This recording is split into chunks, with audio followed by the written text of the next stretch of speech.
弟兄姐妹，大家平安。我们今天来到的是马可福音的第2章1到17节。在马可福音的第2章1到17节当中呢，讲到耶稣再次回到迦百农这个地方。当他再次回去的时候，有很多人慕名而来，有很多人知道耶稣他过去所行过的神迹奇事。而其中呢，有4个朋友，他们也听见了这件事情。这4个朋友呢，他们都有一个共同的朋友，就是有一个瘫痪的朋友。他们想要救这个朋友，或许耶稣能够医治他。于是他们就抬着他来到人群当中，想尽办法的甚至最后他们从这个屋顶上面开了一个洞，然后让他的朋友可以垂坠到耶稣的面前。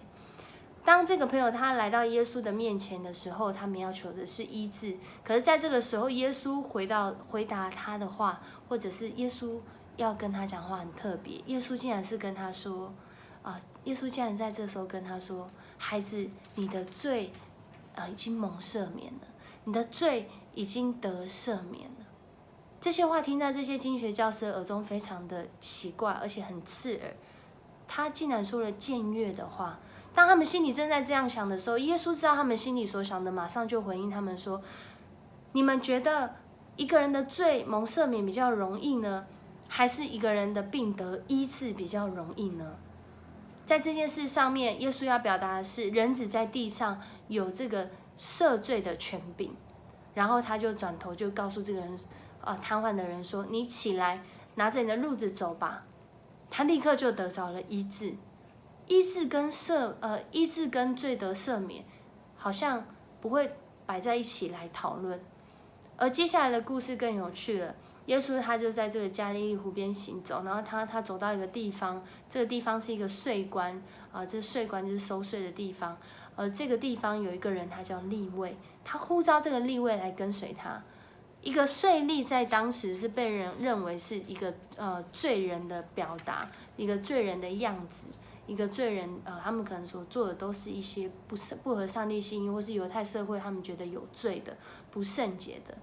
可是耶稣竟然呼召这样的人来跟随他，甚至他进入到利未的家中，与他的朋友家人一起来吃饭。这些人一起吃饭，就代表说，这些人也是一群被看为不洁净的，一群被看为是罪人的。而当这些经学教师、法利赛人他们提出这样的质疑，说他为什么跟这些税棍和坏人一起吃饭的时候，耶稣在这里终于说出了他真正想要表达的。他说：“健康的人用不着医生，有病的才用得着。我来是来呼召这些罪人、坏人，我来不是来呼召这些好人、义人。我们是好人还是坏人？我们是义人还是恶人？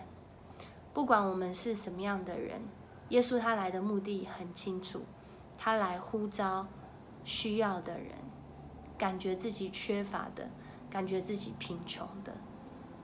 我们要讨论的不是到底哪一个重要，其实也不是到底哪个容易。其实赦罪或者是一个病要得着恢复，其实都不是容易的事。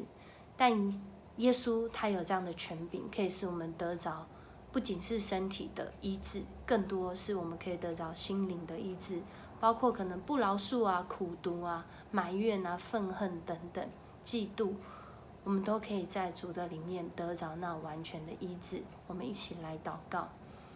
爱我们的主，我们向你献上感谢，谢谢你在新的一天给我们这样的经文，让我们看见赦罪的权柄、医治的权柄都在主耶稣你的手中。因此我们能够有信心的来寻求你，因为你有这样的权柄能够来医治我们。恳求主你也来帮助我们，在新的一天我们要面对我们今天生活的时候，让我们的身心灵得着那完全的医治，也让我们能够在我们所做可能不合神心意的事上面，我们能够立即的回转向你，立即的悔改来到你的面前。